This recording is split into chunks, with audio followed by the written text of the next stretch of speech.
What's architecture really about? Archispeak is a show that dares to peek under the architectural kimono, exposing what architecture really is, what it is that architects really do, and show you why we are passionate about our chosen profession. I'm Evan Troxel. Join Neil Pan, Cormac Phelan, and me as we have a casual conversation about all things architecture, which includes all the stuff people don't talk about. Think you already know what architecture is really about? Tune in to find out. Today we're talking about deadlines.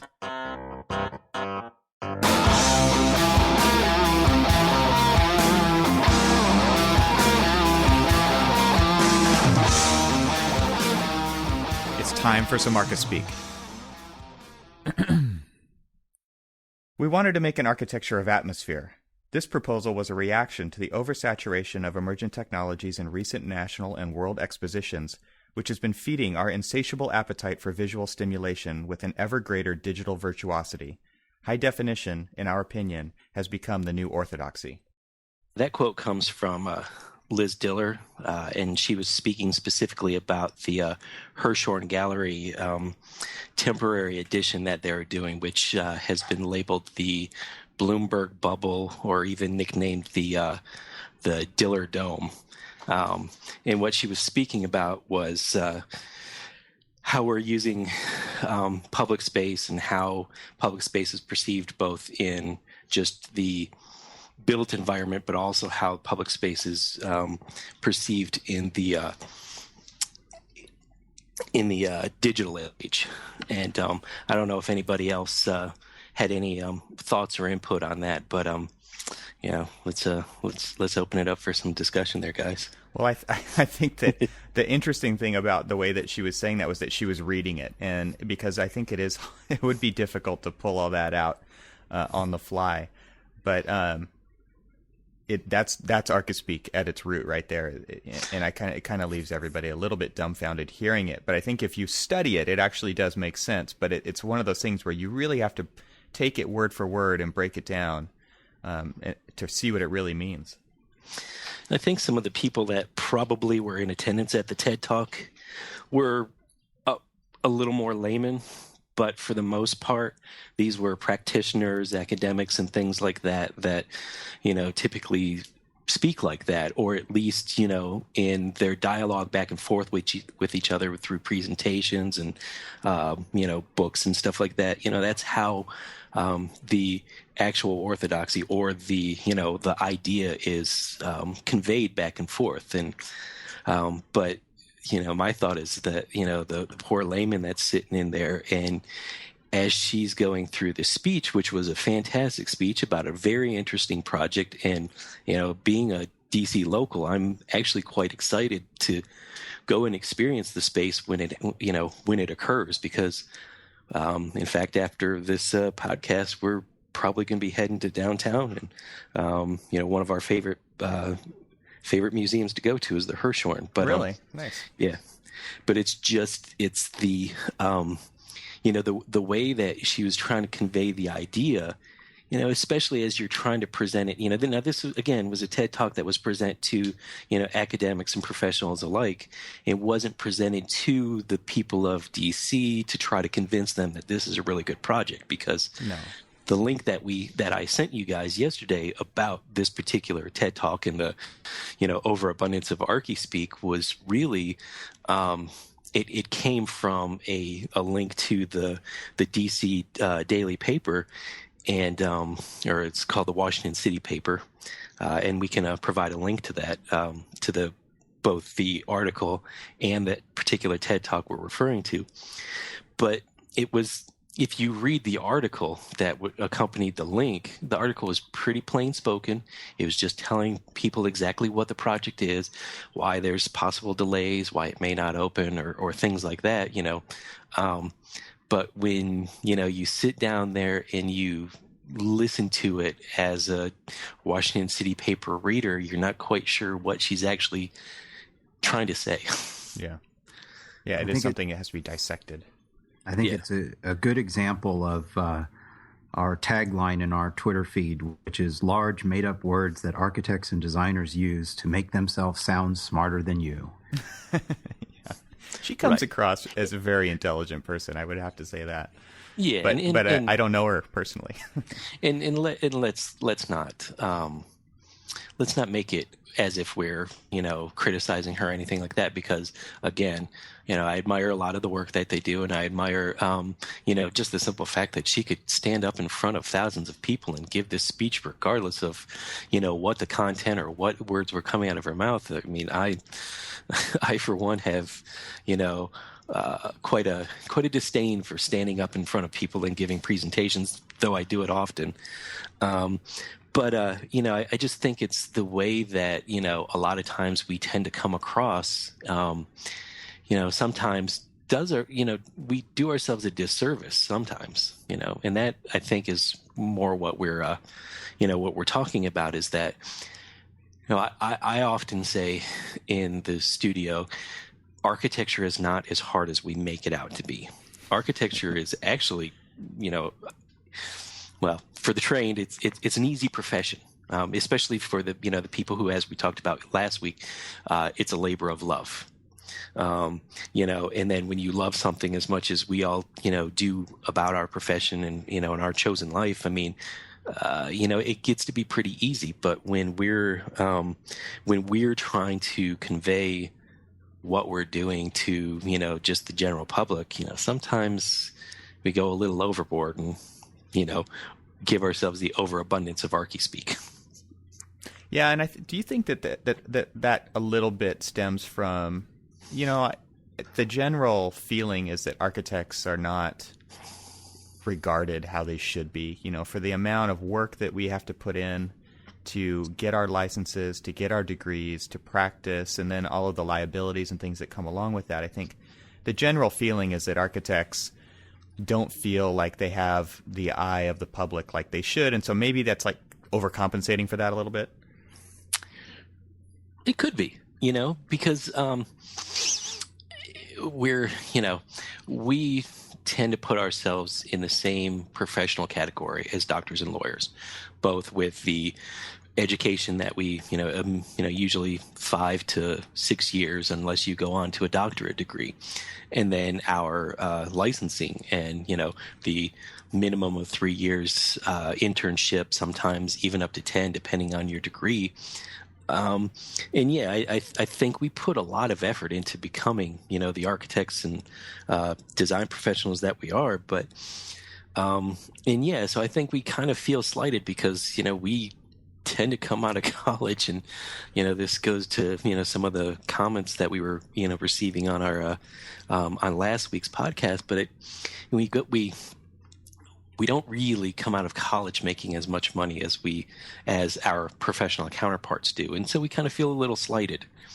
And so, yeah, I think it's our way of kind of saying, and I don't want to sound like I'm belittling, my fellow architects, including myself, but, we kind of like, look at me, I really am important. And, I think we do that unnecessarily because we are important.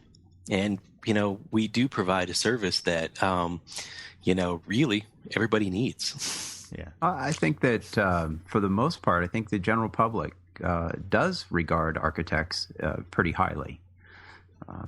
I think that's true. As we see them portrayed sometimes on TVs and movies, yeah, they are portrayed, rather high and rather respected. I think it's just within the industry, our construction industry, that sometimes we're just seen as a necessary evil. I got to have this architect to draw this up and get this done. Well, I think part of the issue is not, because I would almost venture to say that the general public, architecture is for most people an invisible profession, because we provide a service and not a product. For the most part, the building industry is seen more as the contractors who actually deliver the keys to the building, to the thing, and so that's why I kind of tend to think that we're kind of out of sight, out of mind for a lot of people, and so that's probably where some of that stems from, of us feeling like we've lost some importance in it, and it's our own fault.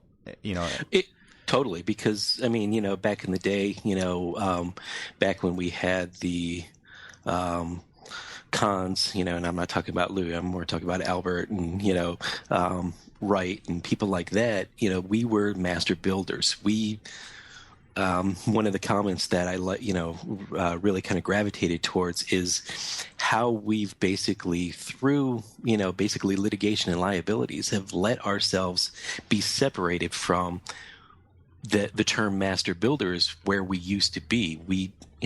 I'm sure you guys have all seen the way that drawings used to be back in the day, where you could build Unity Temple or something with four sheets of drawings. Yeah. And that Frank Lloyd Wright was out there directing every day exactly how he wanted it to be built.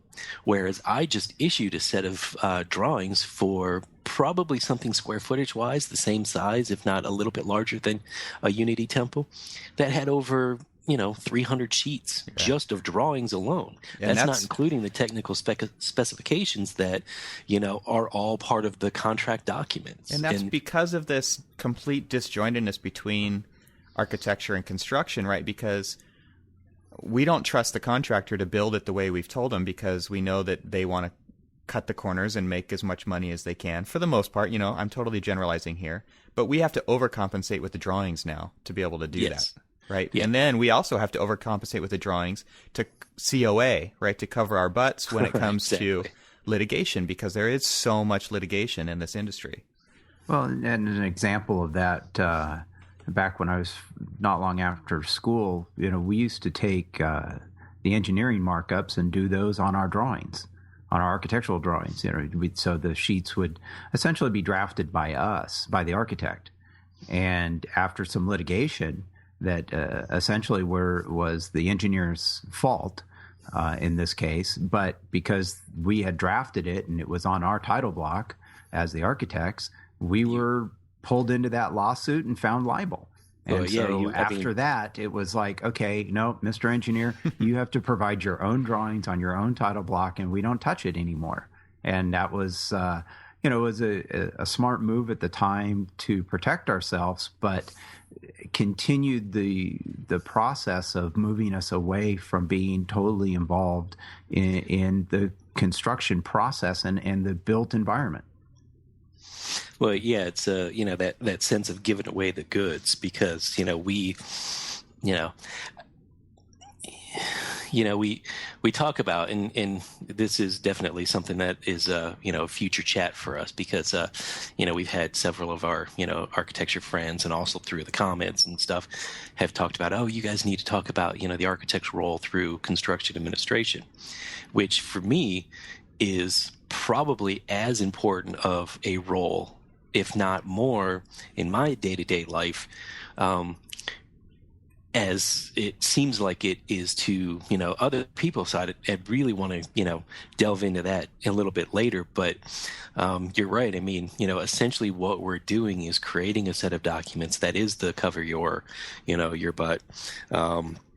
A sense of, let's try to stay out of litigation as much as possible. So let's have this built-in redundancy in our drawings that, if it's not here, it's going to be here, here, here, and here, so they can't tell me that door isn't covered, and Right. You're just like, wow, that's a little too much. And even I think the whole construction administration, even down to my level when I'm doing remodels, is important, because as an example, my project that's under construction right now, I wasn't hired to do any CA and wasn't consulted on anything.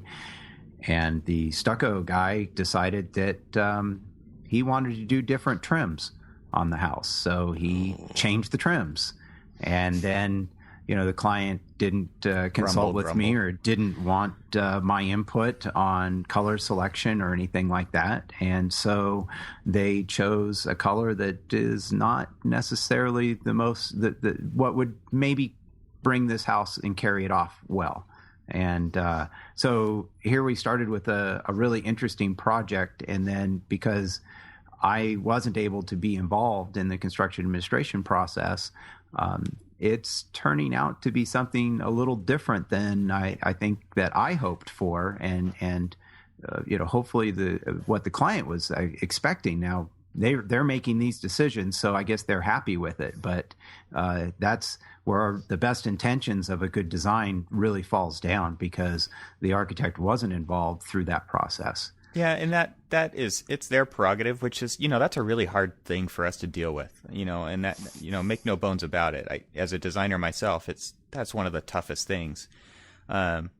But I would say that, it's their money. It's probably the most money they've ever spent in their life, and it needs to be what they want. And honestly, if we don't want that to happen, then, because I think we'd probably all agree at one time or another, clients are the worst, right? So don't have a client. And one of the comments on our site was, take a look at what Jonathan Siegel's doing down in San Diego, and he's doing some amazing architect developer work, and he is his own client. And that's honestly, if people won't stop talking about how clients are the worst, if they want to stop talking about that, they need to become their own clients, and they need to retake the role of design, build, delivery into their own hands and take all that risk and do it themselves. And that guy is doing some amazing work, and I've looked into his courses that he offers, and it's cool stuff. And he's doing big commercial projects now. But he also assumes all that risk, and he's running the show from drawing to keys at the end. And that's what maybe we need to get back to a little bit. I would love this to. Entire profession, yeah. Because if we don't, I mean, the onset of BIM, and we will probably get into that a little more in depth in another episode. But the whole concept is one where on larger buildings, where the architect is just being completely taken out of the equation to a certain extent. You've got the larger construction firms kind of being the BIM master, and we're just a piece of that. And if we're not careful, we're going to get completely cut out of the process. We'll become irrelevant. Yeah, but I think in a way though, I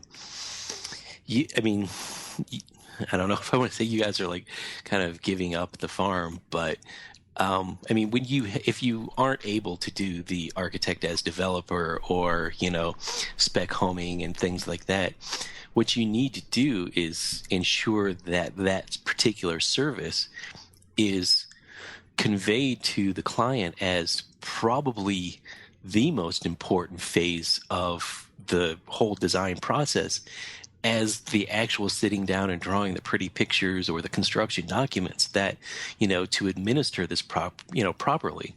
Right.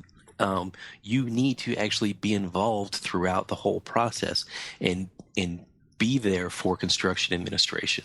And involve the client in that entire process. Oh, absolutely. Yeah. The school project that I have right now with the basically connecting two existing historic buildings together.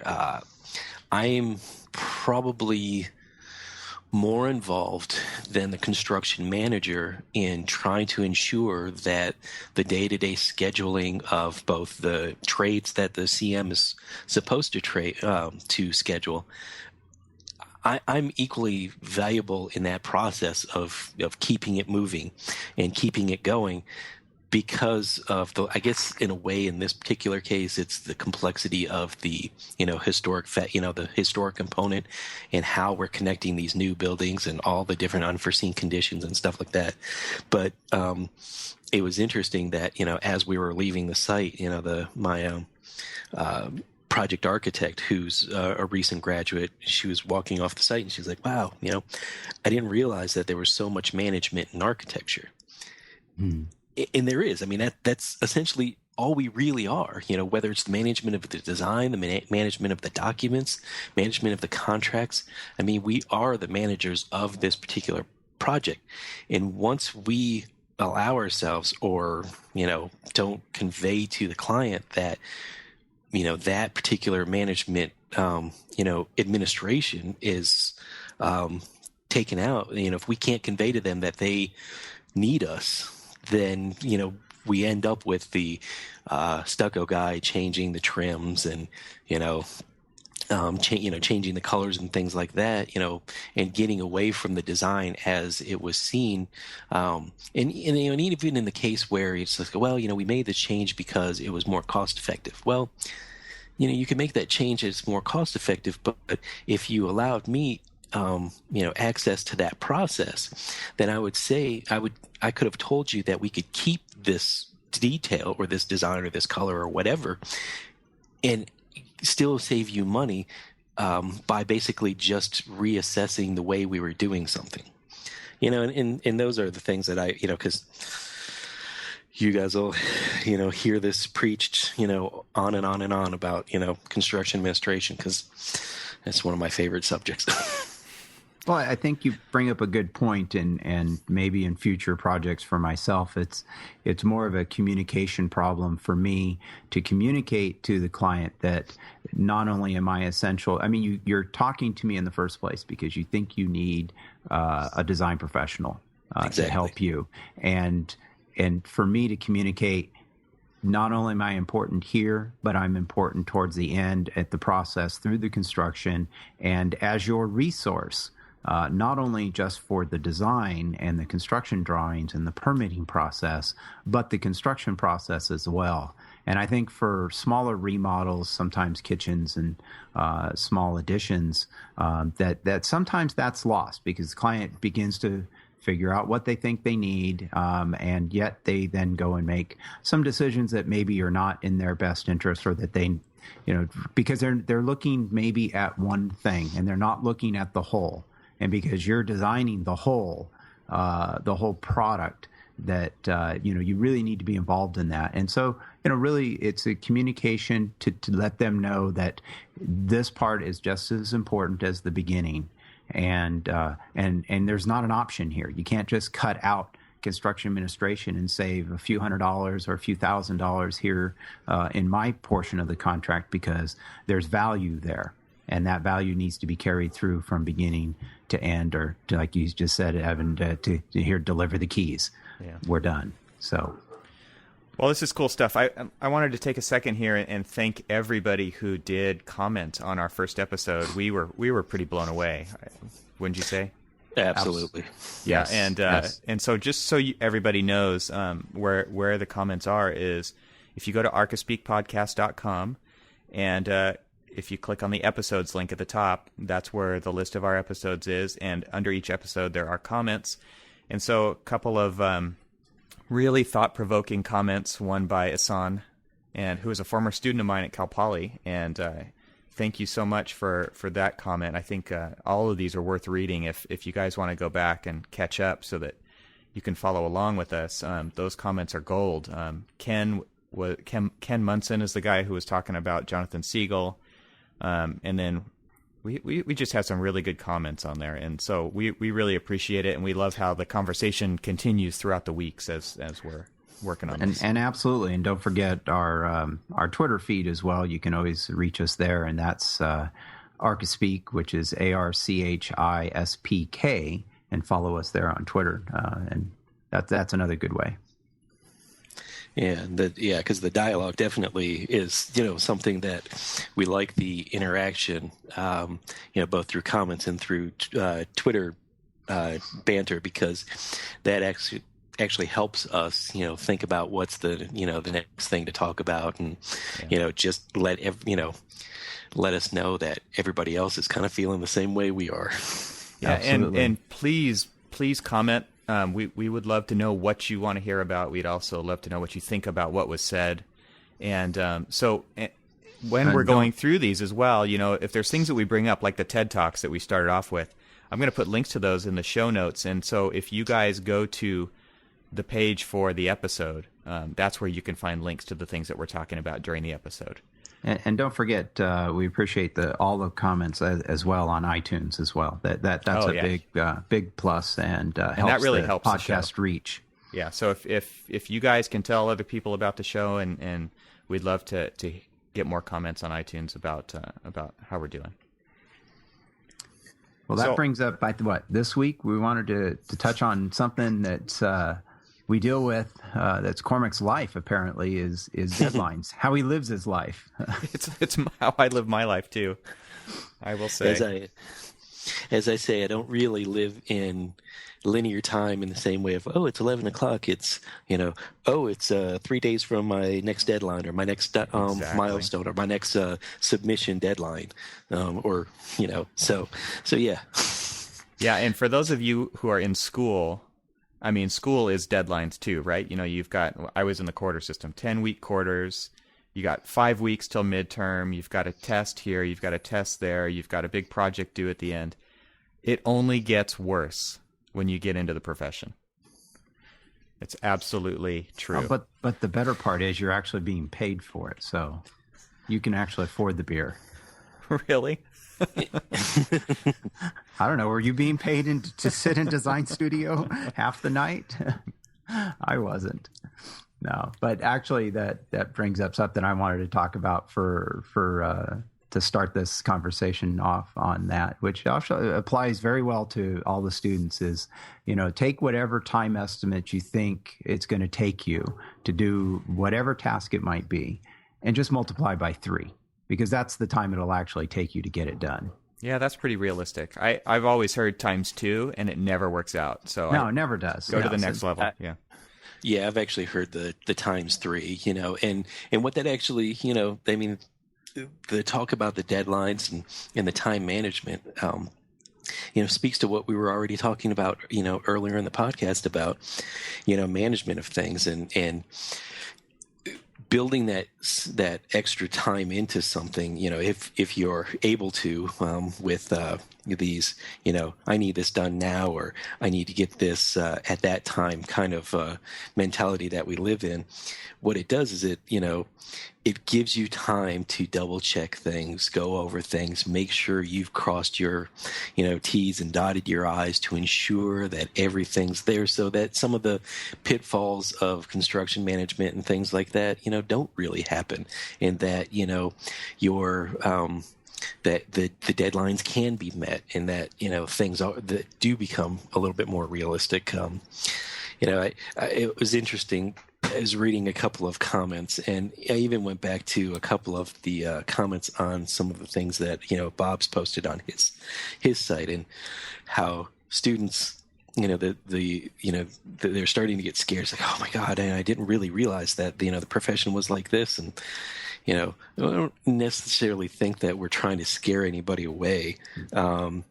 We just want to really, for the student listeners, really prepare them for, the actuality of the profession, because, even that comment that, my project architect made, she's like, I didn't realize that there was so much management in architecture. These are things that school doesn't really necessarily prepare us for, in that we really, laying it out on the line like we do kind of lets people know that, there's a lot more than people are telling you about architecture.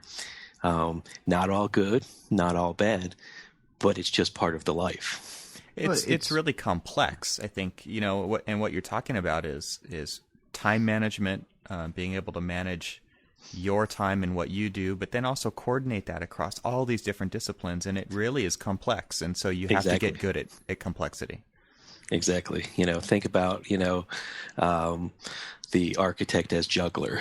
It's because not only do you have just probably a single project that you're working on, that you're not only doing the design work or administering things, but you're also doing something that's under construction, so you're juggling it there, and then you're thinking, when you sit back and you're like, oh my God, I've got this deadline coming up, and how do I actually achieve it when I've got all this other stuff going on, and through management we actually tend to do that. So Neil, let's start hearing some of those, the hot buttons, because I know this is something that's definitely near and dear to your heart. Well, I have, one of the things is when you talk about deadlines, in Cormac, you just mentioned it. How often does it happen that the deadline is met, but all of the things that you just said about checking the drawings, dotting the I's and crossing the T's and coordinating with the consultants, how much of that doesn't often happen because you're scrambling just to get the drawings done to hit the deadline, and all of that other stuff doesn't happen. That's certainly very frustrating and something that falls into the time management, but sometimes that just goes away and doesn't happen. Yeah, and do it while it's in plan check. That's always a fun one. As complete opposition to the whole deadlines argument is what goes around in my little circle is it takes whatever it takes to get it done. It just takes as long as it takes. Exactly. Yeah. Well, so one key. Yeah, I was going to say one thing that, especially as a student, if you're a student listening, this probably applies maybe a little bit more because you're spending time doing mostly design for your projects. But even in the profession, that this is true too. But one key to hitting a deadline is knowing when to stop designing. It's like yes. I have to get my drawings done and whatever else for my presentation ready. You have to know when it's time to stop designing and finish a project, and that's as much of a key when you're an architect or wanting to become one, and probably in a lot of different professions as well, is when to stop and move forward so that you can get your deadline. And and sometimes it's equally as important as convincing the client that it's time to stop designing and move on to the next phase. Yeah, that's hard. Well, rather than, I don't necessarily think that we're giving them, the negatives of all of this, but, what are some of the things that you guys do to handle deadlines? I know, that I've got my own, kind of, tedious, almost checklist process that I have for how I go about each project as it goes through the schematic design phase all the way through permitting on into CA, and then I've got a different set of rules that I have set for myself on how I manage stuff like that. But I'd be interested to hear how you guys deal with your typical deadlines, and it most likely we're probably on the same sheet of things. Well, from my experience, because I'm usually early in on the whole process for the building, and so there's several, there's all these user group meetings, there's, discovery period where you're trying to figure out exactly what the problem is before you can solve it, and then you go into design, and then you've got schematic design due, and then design development, and multiple schemes, and there's all of these things that, like you said, architect is juggler, right? You're trying to figure out the path that this thing's going to take, and it's a truly organic, nonlinear process that lives within a very linear world of schedule. And the number one thing that I can say that you need to hit a deadline is absolute commitment. And I know that people are going to say, show me the checklist, tell me what project management software you use. Honestly, I don't think any of that stuff matters. What matters is your ability to get in the zone and be fully committed to the project until it's done. And I can honestly tell you that I did not do one all-nighter when I was in school, and I've done more now that I'm out. But we should never have to do that. We should be so good managing our own time that we don't have to do that. Otherwise, it's just and it often is, a very unrealistic deadline. Right. Well, we had this saying when I was in the Army, and honestly, it's carried over to this profession. And as ridiculous as this sounds, it's prior planning prevents piss poor performance. And what that's meant to me in the profession is, and Evan, you've got this as well. Working with public schools know when they're going to have funding, when they are going to be able to start construction, and when they need that construction to end. Yeah. So what that does is that tells me that understanding the process to get to the point of they want to start construction at the, right at the summer of the end of a particular school year. Say, for instance, I've got a project that's actually going to start at the end of this school year. So what I did was, rewind back to when we were awarded the project and said, okay, they want to start construction in June of 13. They want to be done with the construction no later than August of 15. And how do I go about, orchestrating the whole, ensemble of engineers and surveys, testings, and all that other stuff. And so what I ended up doing, what I typically do for, approaching my deadlines is, cartooning it out. Sit down with a schedule of what it's going to take for me to get to, the permits and everything else ready to go, bid and everything at June of 13. Sit down with a calendar and go through and say, okay, here's where I establish my deadlines, through schematic design. For me to make my deadlines, I've got to be done with schematic design here. I've got to be done with design development here. I've got to have sign off and ready to go with my construction documents so that, I will hit my permit date and submit for permits. I know that permits typically take, 3 to 6 months depending on the jurisdiction that I'm dealing with.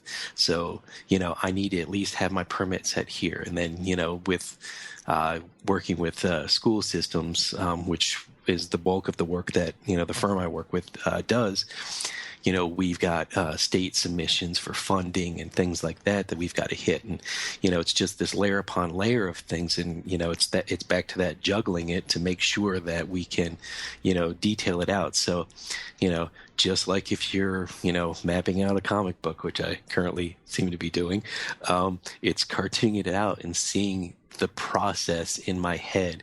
And then, as you said, Evan, just, bearing down and getting it done because I know what I have to do. Yeah. I think cartooning is a good metaphor to use because trying to cartoon out a set and just understand what drawings you need to do. Right. And this can apply even in school. If you're doing a design project and you get to during the early part of the process, you have to determine what are your deliverables essentially going to be. And you can use that information to kind of figure out, okay, how many hours is it going to take and how many people am I going to need to do it? Because I know one of the challenges is when doing a project is you can't just throw bodies at it towards the end and try and make up time.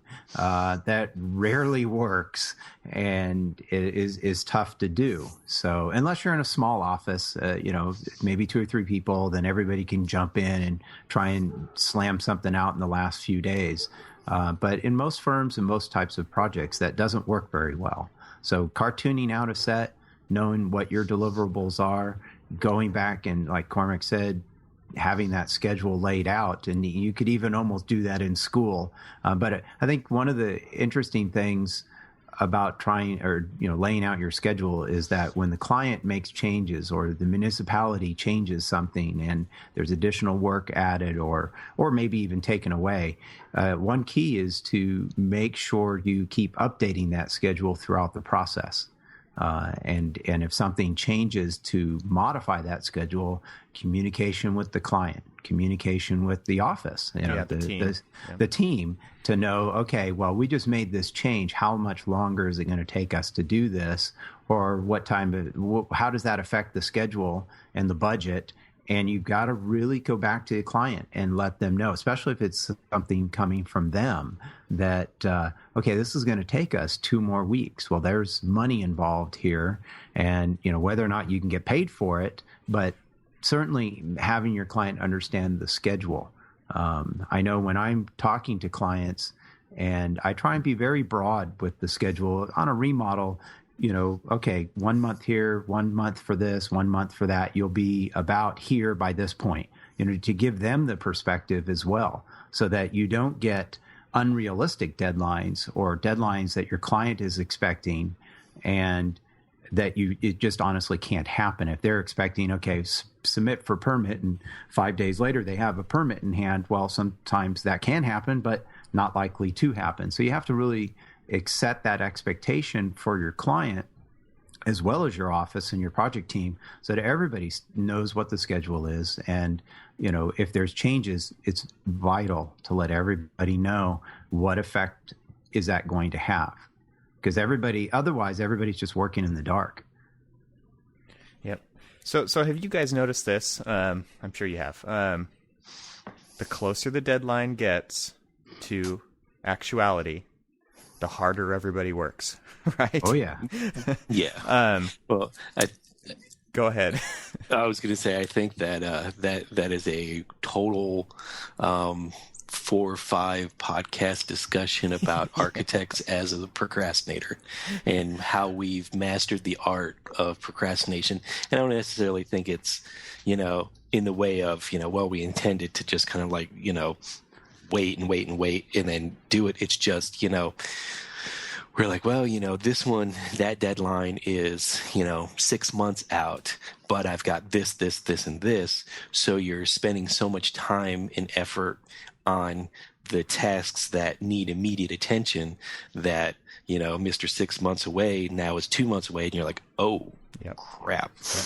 Well, that's why I think it's important to break down some of those bigger timelines. If it's 6 months out, you really need to break that down into several weeks or months of chunks, so that you get these little mini deadlines, so that you can kind of keep off Mr. Procrastination and stay on track as best you can, because nobody likes that end. And Evan, you mentioned overnight or all-nighters, and I think I did one in college because I wanted to see what it was like. and I never did it again because I was a complete zombie the next day. Yeah. And in fact, I even had a second-year design professor who was also a architectural history professor. He told us in his history class one time, he said, I don't want you guys, or I think it was in design lab, he's like, I don't want you guys pulling all-nighters. Don't do it in my class. He said, go home, get at least 4 hours a night, because otherwise you've wasted a day, or maybe 2, and they're just not worth it. So anyone in college, I'm telling you now, go home, get your 4 hours of sleep. Honestly, what I did, and this worked really well for me, is I would leave lab at, 5, 6 in the afternoon. I'd come home, I'd eat dinner, and I would take a short nap. Maybe it was 15 minutes or an hour. And I'd get back up at 8, 8:30, 9 o'clock, head back to class, and would work in lab from 9 to, say, midnight, 1 o'clock, 3-4 more hours on my project. And then I'd go home and get 4 or 5 hours of sleep, and then come back the next morning at 8 and hit it again. So you're saying that you didn't move a sleeper sofa into the studio like I did? You didn't sleep under the drafting table? You know what? No. Yeah, I didn't. I tried to maintain some semblance of real life. And maybe that had something to do with, I spent 3 years in junior college. So by the time I hit Cal Poly in San Luis Obispo, where I graduated from, I was already, 21, 22 years old. So I wasn't the 18-year-old kid coming out of high school that kind of did some crazy things. Yeah. Yeah, I can honestly say that, it is all about planning it out ahead of time and having a full commitment from everybody on your team. Because I have to say, a couple of the times that I've had to stay overnight, it wasn't because of my schedule. It was because I had to pick up the slack of somebody else. Mm-hmm. And that is just disgruntling. That it doesn't make anything good. And it's not a safe thing either. What you're talking about, Neil, when you're a zombie the next day. Your attitude is going to be well known amongst everybody around you. If you have to drive, it's going to be a dangerous thing. I mean, when I was in school, I know people who drove off the road because they fell asleep in their car.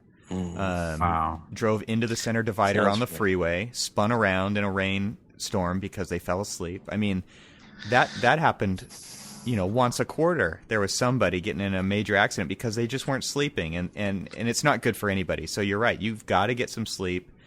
And if you're not going to finish, then maybe you have to pick your points where in the project where maybe someone isn't going to look so hard, and you focus on the stuff where they are going to look, Or, and then that also, leads into the, if you're not going to finish, it's okay to be truthful and honest with your client and let them know that, but let them know in advance in enough time so that they can actually react and say, okay, well, because if you're running to the end of the deadline, as we're, mentioning that everybody seems to, kind of wait to the very last minute. But let your clients know that, hey, this is going to actually take, another 2-3 weeks, but we want to make sure that it happens. It's that open communication, and it's even an open communication with the, your team members saying, hey, I understand that, you got to go home and see your kids and stuff. But, if you stay just a couple more hours and I stay a couple more hours, that would be better than both of us having to stay, 2 days from now all night long and not getting a chance to see anybody. Right. Because you're going to have all of those, disgruntled causing, frank conversations with your studio mates, saying, we've got to get this done, and when and why we have to get it done. So, it's the extra efforts. I am often surprised when we do go in those rare circumstances to a client and say, can we have more time to accomplish this task? The answer is almost always yes. Because they do get it. Especially if you've been involving them and they know how much work and how difficult it is, or how much time it's taking to get through this particular phase. They're often very understanding. Or in that even rarer occasion when it's the client who's actually caused the changes that are now making you work a little bit longer. So rare. Like I said, rarely ever happens. Yeah. Don't expect any more money for that extra time, though, Evan. No, absolutely not. No.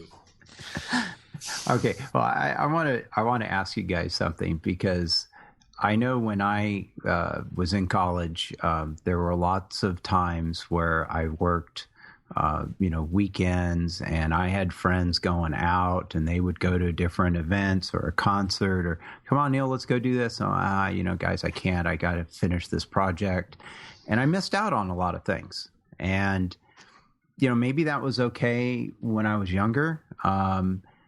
But now, with a family and everything, family's more, life is more important. I guess maybe after 20 plus years in this industry, that I've got a little bit of different perspective on life in general, I suppose. But, sometimes it just, I don't care. It's like, I don't care about the deadline.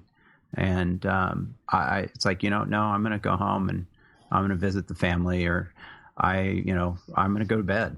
I'm not going to go back and work. You have to give yourself permission to do that. And I think it comes down to how you want to live your life. And I totally get that. And I feel like that a lot too. It's like, well, I deserve to have a life too. I've put in my time. I get paid for that time. I'm not getting paid for all this extra time. And at some point you do have to say, I'm going to take my time. And you're right. The family is super important. And when I was in school, I did not have a life at all for 5 years. Not at all. I didn't do anything except school. Yeah, I did a few things probably, but I think I guess maybe part of in the last almost 8 years now, my son's going to be 8 this summer. What I've come to realize is that as I notice my kids growing up so quickly, yeah, it's like, oh, it's crazy. Should I go into the office today, or should I take my kid to the park and let's go ride a bike? Yeah. Because there's only going to be so many days he's going to be 6 or 7 years old, and those are real precious moments for him. Yep. And I have to realize that and say, I'm sorry, I just can't do that. I can't. And that's not to say I don't work hard when I'm at work, and maybe I'll work a little bit more than my 40 hours a week. But doing 80 or 90 hours and not seeing anybody, or missing out on my son's or my kids' school play, or volunteering in their class, Sometimes those things it just become more important. Well, and if anybody wants to get a good idea of what it's like, because, I think that we all want to be the best architect we can be, right? We want the projects to be as great as they possibly can. And we always want to take what we've learned and apply it to the next one and get better and better and better. And I could easily see myself slipping into the work is the most important thing kind of a mode, above family, above everything else, because I want the work to be that good. But at the same time, I don't want to be that kind of dad. I don't want to be that kind of husband. And if anybody wants to get a really good idea of what it's like to go down that path, there's a couple of movies that you can look at on Netflix. One of them is My Father the Architect, which is the story about Louis Kahn that was made by his son. And then the other one is, I'm trying to think of the name, I think it's called My Father the Genius. I'll look it up and I'll put it in the show notes. But it's about Glenn Smalls, another architect who taught at SciArc for many years. And both of these are just heartbreaking stories by their children. They're documentaries by their children, basically showing like the work was amazing at this crazy expense, which is I never knew my father.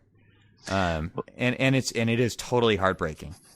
Well, then there's the Counterpoint movie, and it was a documentary about Calatrava.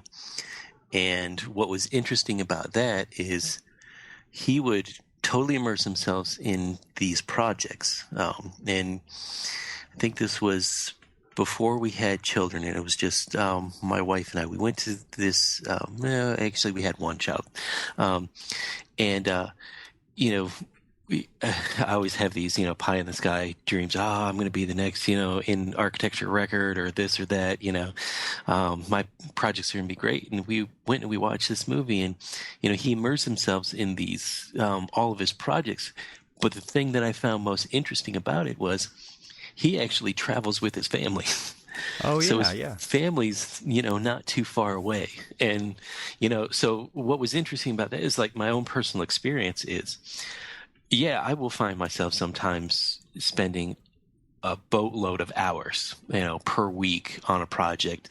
But I've got this interesting system that I do where, I take my oldest son to school every day. So I get to see him, because, especially as you said, Neil, they grow up so fast. I mean, I can't believe that I've got a 12, going on to be a teenager. How quickly he's, now, acting and, acting like the teenager that he's going to become. But I get, the opportunity to take him to school every day. So I'm in the office early every morning. And then I come home normal time, and leave the office at, 5:30 there, no later than 6. I get to, hang out and spend time with my family, eat dinner with them, do the things like, go into the comic book shop and all that other stuff, whatever, we've got going on. And then, when they go to sleep, then it's game time for me. I log in, from home, or, I only live 12 minutes away from work, or I'll, turn around and drive to work and just, work till I, basically, can't keep my eyes open anymore, and then crash out and do it all over again. But what I've done is I've, I guess in a way sacrificed my own sanity for what's important in my life, which is, my kids and my wife, and, making sure that they're as equally, tended to as my profession. So I have made, an extraordinary concerted effort to, to make the family work-life balance, pretty successful, and if it's at the sacrifice of a few hours sleep, or I don't get to watch Spartacus until it's on demand or something like that, so be it. But, I'm never going to have this God, I wish my dad was there kind of feeling when my kids grow up, because you're right, Evan, the watching my architect was just like, wow, this kid, never really knew. I mean, he knew he was loved, but he never knew his father. But that also goes into a little bit different because his father was living a double life anyway. Maybe even a triple life. Yeah. True. Yes. Triple. Yeah. But yeah, and I think one of the reasons all three of us have talked about even doing this podcast was to kind of let people know that, there is the ability to have this life, this work-life balance, in that, if you consider them separate, then that's typically what's going to end up making it hurt worse, is because you're going to be dedicating your time to one thing or the other. But if if you're able to successfully merge the two together, then, it's great. And sometimes I'll just take, my boys in to work with me, and just let them hang with me, either through the day or, if I go back at night, I'll take them with me. So, they know that, yeah, Daddy's got to do some work, but work's not more important than them. Yeah, I've done the same thing, and it's cool because it's one of those offices where there's plenty of stuff for them to mess around with. Exactly. Yeah, that's pretty fun.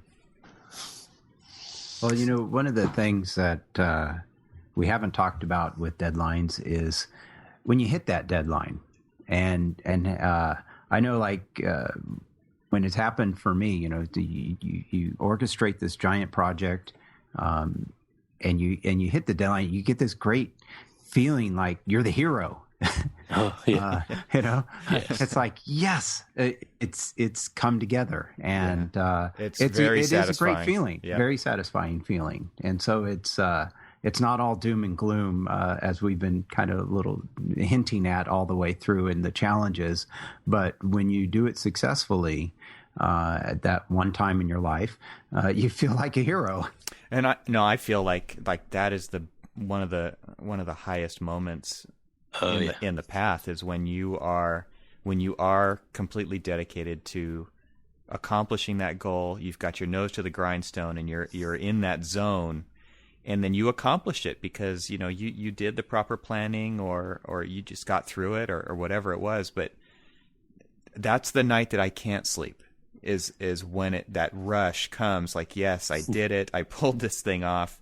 And there's a lot of adrenaline associated with that deadline and that submittal. It's that, for me, it's that sweet baby Jesus, it's done.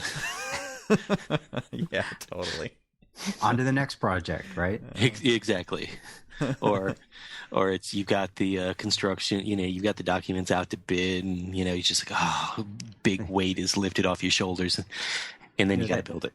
That reminds me of a time when I was in college, and I don't know how many units I was carrying and what all the details were, but it was after the crit. I came home middle of the day or late in the day, and I was just completely exhausted. And my mother called me, and so I'm sitting there on the couch, and this before we all had cell phones, and I'm talking on the phone. And suddenly I hear her saying, Neil. And I kind of wake up, and I'm like, huh? What? Oh, I literally fell asleep talking to her on the phone. And I just kind of said, Mom, I got to go lay down. That feeling that you're just so exhausted that you're completely spent, because you've given all you had to a project. And this was probably more in school, but it was just kind of a funny moment. That's awesome. Well, I agree that I think one of the key components to working really hard and working on these deadlines is that you have your personal time, or your play time, or whatever it is, that gives your life a little bit of balance. So I think that's another topic for another day, but it's a huge part of working in this business is being able to completely leave work at work, if at all possible. Yeah, absolutely. Yeah, although so I've never seen it. You never seen it? I'm taking my kids to a trampoline house today. Have you guys heard about those things? It's a Yeah. warehouse where the Yes. entire floor and the walls are covered in trampolines, and it was one of my boys' birthday yesterday, so I'm gonna go jiggle their bodies for a couple hours. We're gonna probably go hang out with Van Gogh and Monet for a little while. Nice, a little culture. Yeah, a little bit. We're going for culture of a different type. I think we're going to go to the comic book shop today. So We need to Cormac, talk you'll about appreciate this. that. Yeah, we need to talk about this because, I think I have a couple of kids who are. I did some Christmas presents that were comic based, so this is going to have to be a future topic as well. Well, absolutely. And then, I can talk about my my current project too. Yeah, fun, cool. Sounds good. Well, let's wrap this up. Again, everybody can go check out the links from the show at archispeakpodcast.com, and you can follow us on Twitter at archispeak, ARCHISPK. And if you guys can leave us comments and ratings on iTunes, that would be great. Please subscribe to the show so it automatically shows up every time that it comes out. You don't have to do any work that way. And you can follow me on Twitter. I'm at etroxel, ETROXEL. And you can find me at on Twitter at NPANN. And you can follow me on Twitter as well at Archetype, which is ARCHY_TYPE. All right, we'll see you guys next time. Bye. Bye. Bye. I joined the choir to sing. They're all competing for some other thing. I joined the choir to sing.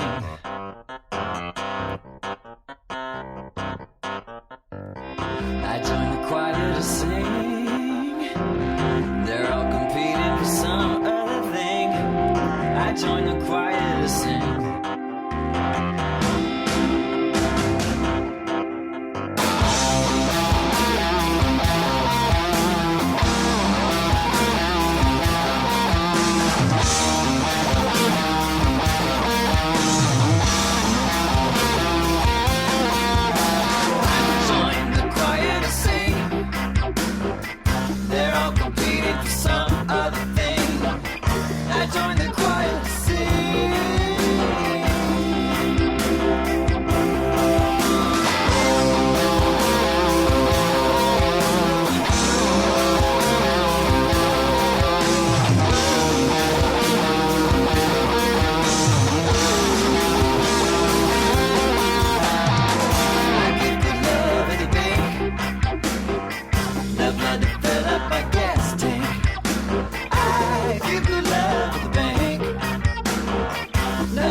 One day